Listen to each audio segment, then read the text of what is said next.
ভাতের সাথে চটজলদি কিছু বানাতে হবে, ট্রাই করুন আজকের রেসিপি। নমস্কার, কুইজিনিয়া চ্যানেলের পক্ষ থেকে সকলকে জানাই সাদর আমন্ত্রণ। আমাদের সবার চ্যানেল কুইজিনিয়াকে সাবস্ক্রাইব করে পাশে থাকা বেল বাটন আর অল আইকন প্রেস করে রাখলেই সব নতুন ভিডিও নোটিফিকেশন আপলোড হওয়া মাত্র পৌঁছে যাবে আপনাদের কাছে।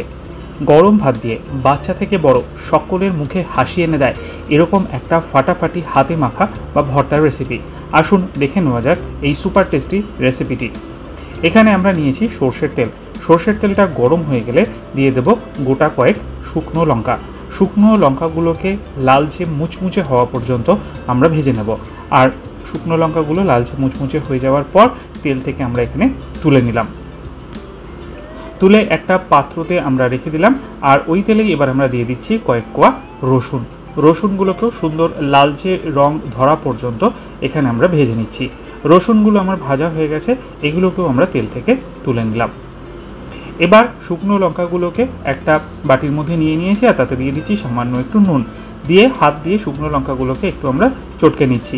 নুন দেওয়ার জন্য এবং মুচমুচে করে ভাজার জন্য এই কাজটা কিন্তু খুব সহজেই হয়ে যাবে। আর এইটা কিন্তু আমরা বিভিন্ন রকমের ভর্তাতে ইউজ করতে পারি। এদিকে আমরা নিয়েছি দুটো সেদ্ধ ডিম। সেদ্ধ ডিমটাকে একটু হাত দিয়ে ম্যাশ করে নিলাম।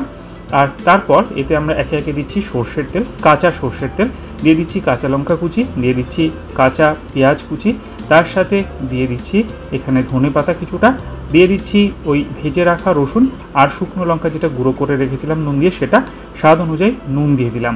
এবার এই সমস্ত উপকরণগুলোকে দিয়ে ডিমটাকে আমরা হাত দিয়ে মেখে নেব। আর এটা কিন্তু বাচ্চাদের বলুন বা বড়দের সকলেরই হয়ে যায় super favourite super tasty recipe. একদম সবাই এর সাথে ভাত হলে আর কিছুই চাইবে না। তৈরি হয়ে গেল দুর্দান্ত স্বাদের এই ডিম ভর্তা। বাড়িতে অতি অবশ্যই ট্রাই করুন আর খেয়ে কমেন্টে জানান কেমন লাগলো। যদি ভালো লেগে থাকে বরাবরের মতো একটা লাইক এবং প্রচুর শেয়ার করতে ভুলবেন না যেন। যারা এখনও চ্যানেল কুইজিনিয়াকে সাবস্ক্রাইব করেননি, অনুরোধ করবো চ্যানেলটাকে সাবস্ক্রাইব করে এই পরিবারের সদস্য হয়ে যাওয়ার জন্য। লাইফ ইজ প্রেশাস গল্পের শেখালে কাল চ্যানেল দুটিকে সাবস্ক্রাইব করতে আজকে ভিডিও ডেসক্রিপশন বক্সের লিঙ্কটা প্লিজ চেক করে নেবেন। সবাই ভালো থাকবেন, সুস্থ থাকবেন। দেখা হবে পরের রেসিপি নিয়ে। আজ পর্যন্তই, নমস্কার।